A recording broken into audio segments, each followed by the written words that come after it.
अस्सलाम वालेकुम नाज़रीन। उम्मीद करता हूँ आप सब ठीक होंगे। और आज का जो व्लॉग है आपके साथ शेयर करने से पहले मैं आपको बता दूं कि हम वो चीज़ें आपके साथ डिस्कस करनी होती हैं जो पाकिस्तान के चंद यूट्यूबर आपको बता रहे होंगे, वरना जो है इस वक्त जो है पुलिस के दबाव की या के डर की वजह से लोग इस टॉपिक जो है सही तरीके से कवर नहीं कर रहे। तो मैं आपको पहले बता दूं, एक शायद चौधरी नामी शख्स है जो कहता है कि भाई मैंने 8 सवाल पुलिस से किए हैं और नामा सवाल पैदा ही नहीं हो सकता, नामा सवाल हो ही नहीं सकता। तो पहले तो मैंने पिछले व्लॉग में जो हमारे उस व्लॉग की एडिटिंग सही नहीं हो सकी क्योंकि मसरूफियात की वजह से जो है, तो खैर वो व्लॉग भी आप लोगों ने जाके देखना है। लेकिन उससे पहले जो हम आपके साथ आज डिस्कस करने वाले हैं इसको भी आप लाजमी देखना है। तो वो कहता है कि नामा सवाल, लेकिन अफसोस की बात है कि यहाँ पर जो है ऐसे ऐसे लोग हैं जो हकीकत को नहीं पहचान सकते। लेकिन अल्हम्दुलिल्लाह अब आवाम के अंदर शऊर आ चुका है और आवाम जो है अब बहुत ज़्यादा शऊर के साथ जो है अब ऐसा ऐसा जो है आगे बढ़ने की कोशिश कर रही है। लेकिन आज के जो व्लॉग है हम आपके साथ कुछ बातें शेयर करते हैं। पहली बात मैं आपको बता दूं कि इस वक्त जो है हालात कुछ ऐसे हैं कि फैसल जट जो था जिसको पुलिस ने बेदर्दी से मार दिया, क्योंकि इसकी हकीकत के अंदर हम जाने वाले हैं, तो इसलिए आपने इस व्लॉग का कोई भी हिस्सा छोड़ना नहीं है। अब पुलिस ने इतनी बेदर्दी से उसको क्यों मारा, इसकी क्या वजूहत थी, ये आप लोगों के साथ डिस्कस करते हैं। फैसल जट और इसके मद्दे मुकाबले एक दूसरा ग्रुप होता है, इन दोनों के अंदर फायरिंग हो रही होती है आपस में। पुलिस जाती है, अब जहाँ तक सोशल मीडिया के ऊपर ये बातें फैलाई जा रही हैं वो ये कहा जा रहा है कि पुलिस वालों ने अपने ही बंदे को खुद मार कर जो है उसका इल्ज़ाम फैसल जट पर डाल दिया। खैर ये हम आगे जाकर डिस्कस करते हैं अब मामला कैसे हुआ। अब जो इन दोनों ग्रुपों के अंदर फायरिंग हो रही होती है, पुलिस वहाँ पर जाके अपनी जो है जो भी इनका अपनी कार्रवाई की करने के लिए जाती है, वहाँ पर इनके एक बंदे को गोली लगती है, वो मार दिया जाता है। उसके बाद क्या होता है कि फिर इसका सारा इल्ज़ाम पुलिस फैसल जट पर डाल देती है कि भाई फैसल जट की गोली से ही वो पुलिस वाला मरा है। लेकिन अफसोस की बात ये है कि अब पुलिस जो है ये किस बिना पर कह सकती है, क्योंकि फायरिंग तो वहाँ से भी हो रही थी वहाँ से भी हो रही है, दोनों तरफ से अगर फायरिंग हो रही है तो फिर पुलिस ये कैसे कन्फर्म कर सकती है कि ये गोली जो लगी है वो फैसल जट ने ही चलाई थी।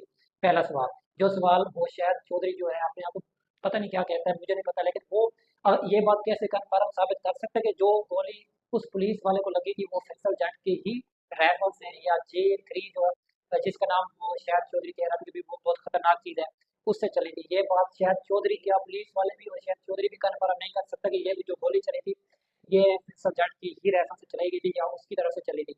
पहली बात यहाँ पर शायद चौधरी झूठा होता है। अब हम चलते हैं दूसरी तरफ। अब जो ये सारे मामलात होते हैं इसके बाद जो है पुलिस अपने ऑपरेशन का जो है ऐलान करती है, तो फिर फैसल जट का भाई वहाँ का चेयरमैन होता है, वो थाने के अंदर चला जाता है। वो कहता है कि भाई हमारा भाई अगर कसूरवार है या हमारे भाई ने गलती की है तो हमारा बंदा जो है थाने में आपके पास पेश हो जाएगा। आप अपनी जो एक कानून के मुताबिक कार्रवाई का आगाज करें और जब आप बुलाओगे हमारा बंदा हाजिर हो जाएगा। अब जमानत के तौर पे वहाँ का वाइस चेयरमैन या चेयरमैन जाके थाने के अंदर बैठता है। लेकिन अब यहाँ पर अफसोस की बात यह है कि पुलिस वालों ने तो पहले तय कर रखा था कि अभी फैसल जट को हर सूरत में ही मारना है। तो इस सूरत में वो जो है उसके भाई को ही हिरासत में ले लेते हैं वहां पर, कि उसको हिरासत में लेने के बाद जो है अपना, अब देखिए अफसोस की बात है यहाँ पर पुलिस वाले खुश हो रहे थे कि भाई हमने जो है इस बंदे को मार दिया। ये पुलिस पंजाब पुलिस के लिए शर्म की बात थी कि 700 बंदा सिर्फ एक बंदे को पकड़ने जाता है। तो ये डूब मरने का काम है और ये पूरे पाकिस्तान नहीं पूरे वर्ल्ड के अंदर पूरी दुनिया के अंदर पंजाब पुलिस ने पाकिस्तान का नाम बदनाम किया है कि भाई एक बंदे को पकड़ने के लिए 700 बंदा जाता है फिर भी नाकाम हो जाता है। फिर इनको जो है वहां पर हेलीकॉप्टर लेने पड़ते हैं जिसके जरिए उसको मार दिया जाता है। और पुलिस के अंदर डर इतना होता है कि जब 17 घंटों बाद कुछ घंटों के लिए जो है वहाँ अंदर से फायरिंग नहीं की जाती तो वो भी इनके अंदर डर इतना होता है कि ये खुद अंदर नहीं जाते, ये उसके भाई को अंदर भेजते हैं। तो यहाँ पर देखिए कि पुलिस कितनी बहादुर है हमारे पंजाब की। अब जो है वहाँ पर उसके भाई जो है वो पकड़े होते हैं और यहाँ पर जो पुलिस वाले 700 पुलिस वाले आते हैं आके फायरिंग करना स्टार्ट कर देते हैं। उस सूरत में वो जो है, अब खौफ तो उसके अंदर भी होता है, फैसल जट जो है तो वो फिर ऊपर आता है अपनी छत पर, वहाँ पर आके ऐलान करता है, वो कहता है कि भाई मैंने आपके पुलिस वाले को नहीं मारा। अब इसका क्या मतलब हो सकता है, वो क्या कहता है, उसका दिल करता है कि मैं अपने आप को जो पुलिस के हवाले कर दूँ। दूसरी तरफ वो ये भी देख रहा होता है कि भाई अगर मैं इनको उनके हवाले करता भी तो इन्होंने रास्ते में ही मुझे मार देने के भी ये भाग में आता। तो इससे बेहतर है कि मैं अपनी बहादुरी का मुजाहरा करूँ और जहाँ तक मेरी ज़िंदगी है, जहाँ तक मेरी लाइफ है तो मैं जीता यहाँ इनका मुकाबला कर सकूँ। और दूसरी बात वो ये भी कहता है कि वो कहता है कि जो पुलिस वाले कहते हैं कि हमारा भाई शहीद हुआ, वो शहीद नहीं होते, क्योंकि रिश्वत लेने वाला कभी शहीद होता है, कभी भी नहीं होता। ये मैं भी कहता हूँ, हर बंदा कहेगा जो बंदा रिश्वत लेता है वो हराम खाता है, अपनी औलाद को हराम खिलाता है, वो कभी भी जो है आपको, अब मैं आपको क्या बोलूँ, कि वो शहीद की मौत मर ही नहीं सकता, वो तो हराम मौत मरता है। ये मैं भी कहता हूँ, जो हराम खाने वाला वो कैसे शहीद हो सकता है। अब यही अल्फाज उस फैसल जट के थे, उनको वहाँ पर ये बार बार कह रहा था कि जो पुलिस वाले मरते हैं वो शहीद नहीं होते, क्योंकि वो तो सारे दिन के आराम खाते हैं, रिश्वत लेते रहते हैं। अब जो है वो आगे एक अल्फाज जो कहता है, जो इस वक्त जिस अल्फाज ने उसको हीरो बना दिया पूरी दुनिया के अंदर, वो अल्फाज कहता है कि अगर मैं यहाँ से भागा तो मैं जट नहीं। अब यहाँ पर जो है, और दूसरा शाहिद चौधरी ये भी झूठ बोल रहा है कि उसके पास फलां फलां हथियार थे, फलां था फलां था फलां था। भाई अब पुलिस वहां पर रेड मारती है, ऑपरेशन करती है मनशियात की वजह से, लेकिन वहां पर मनशियात मिलती ही नहीं है। तो अभी ये क्या मतलब हो सकता है? ये तो फिर पुलिस की नाकामी है, या पुलिस जो है एवं ही कहीं पर भी जाके अंदर कर देती है। पुलिस को इन्फॉर्मेशन थी ना कि भाई वहां पर मंशियात है, अगर मंशियात थी तो वो फिर बरामद क्यों नहीं हुई? तो ये बहुत बड़ा सवाल है। मतलब ऐसे ऐसे सवाल हैं जो शायद चौधरी साहब ने पुलिस वालों से किए ही नहीं, जो सवाल करने चाहिए थे। शायद शायद चौधरी साहब ने एक नॉर्मल से सवाल किए पुलिस से जो है, और पुलिस से नॉर्मल सवाल करने के बाद वो कहते हैं कि भाई ये तो ऐसा था, उसको मार देना ही बेहतर था। भाई मार देना बेहतर था वो गलत है, मैं मानता हूँ कि वो गलत है, क्योंकि जो मंशियात देते हैं वो सही नहीं हो सकता। लेकिन 8 से 10 साल की यही पुलिस थी जो उससे खाती रही है। जब उसने देने से मना किया, जब वो चाहता था कि मैं सही रास्ते पर आ जाऊँ, जब वो चाहता था मैं मन काम छोड़ दूँ, तब पुलिस जो है गैर पुलिस को गैरत भी आती है।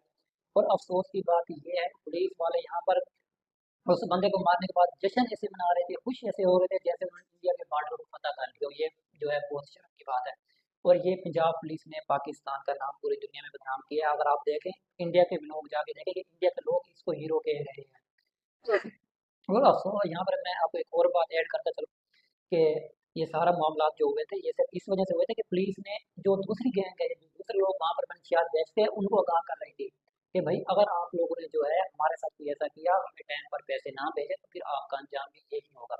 ये जो अल्फाज मैं बोल रहा हूँ, आप देख लें कि बहुत बड़े बड़े यूट्यूबर भी ये अल्फाज नहीं बोले, क्योंकि उनके अंदर डर इतना होता है कि वो हकीकत देखें, मौत आनी है, हर इंसान को आनी है। लेकिन आप जो है मजलूम के साथ खड़े रहे, मजलूम के साथ। मैं आने वाले दिनों के अंदर आपको उसकी अम्मी के, उसकी जो बीवी थी, उन सब के व्लॉग, उनकी वजह भी सुनाने वाले हैं, क्योंकि ये व्लॉग हम आगे लेकर चलने वाले हैं, और इसके अंदर हम आपके साथ बहुत सी चीज़ें डिस्कस करने वाले हैं। लेकिन आज का जो व्लॉग था, आपको सारी मालूमात मिल गई होगी, और शायद चौधरी के सवालों के जवाब भी आपको मिल गए होंगे। जो उसने सवाल किए वो कुछ मैंने नहीं रखता, वो सवाल सवाल ही नहीं थे जो उसने पुलिस वालों से किया है। वो सवाल करता पुलिस वालों से कि भाई आप लोगों ने मार दिया, ठीक कर दिया, अब मुझे ये बताएं इसको बनाने वाला कौन था? इसको अगर ये 8-10 साल तक इतनी पावर में है, इसको पावर में लेकर आने वाला कौन था? ये सवाल, क्योंकि ये लेकर आने के लिए पुलिस वाले थे। अब जब तक उनको मिलता रहा, वो कुछ रहा, जब उसने देना बंद कर दिया, जब जब उसने सोचा कि मैं सही रास्ते पर हूँ, तब इसकी उन्होंने उसे मार दिया। तो ये सारे मामलात होते हैं मेरे भाई। और ये जो इस वक्त जो है हक, ये पुलिस के हक में वीडियो बना रहे हैं, तो मेरी बात सुने, पुलिस अपनी जगह सही थी, और फैसल जट भी अपनी जगह पर सही था, क्योंकि वो इनके आपने आपको इसके हवाले करता, तब भी पुलिस इनको मार दे दी, क्योंकि पुलिस के हाथे में, या पुलिस के जो आप कहते हो उसके अंदर आ गया था कि भाई इसको हर हालत में कत्ल ही करना है, चाहे वो जिस तरीके से मर्जी करना हो। तो इसलिए जो है पुलिस ने बहुत बड़ी गलती करके एक विलन को हीरो बना दिया, जो गलत था, जो भी था उसको हीरो बना दिया। अब जो है पूरी दुनिया जो है उसको हीरो कह रही है। और लोग तो यहाँ तक भी कह रहे हैं मेरे भाई, लोग यहाँ तक भी कह रहे हैं कि ये जो मामला तो हुए हैं उसके अंदर वो कहते हैं कि भाई ये तो बॉलीवुड अवार्ड वगैरह जो हीरो हैं उनके, उनसे भी ये टॉप पे चला गया है। और जो जो इसकी बीवी थी, उसकी बीवी के भी मैं आपको सारे वैसे वगैरह अगले वीडियो के अंदर सुनाने वाला हूँ कि उसकी बीवी के जो इंकशाफात थे, उसकी बीवी कैसे बनी, जो दूसरी बीवी थी। ये सारे मामला हम आपको आगे जाके अगले वीडियो में बताएंगे। तब तक आप लोग मेरे चैनल को सब्सक्राइब करना है, और मेरी वीडियो को जो है लाइक से अलावा कर देना है। इंशाल्लाह आप मिलेंगे कुछ वक्त के अंदर, एक अच्छा वीडियो लेकर आएंगे, ये सारी चीज़ें आप डिस्कस करेंगे सबूतों के साथ। तब तक इजाज़त दीजिए, अल्लाह हाफ़िज़।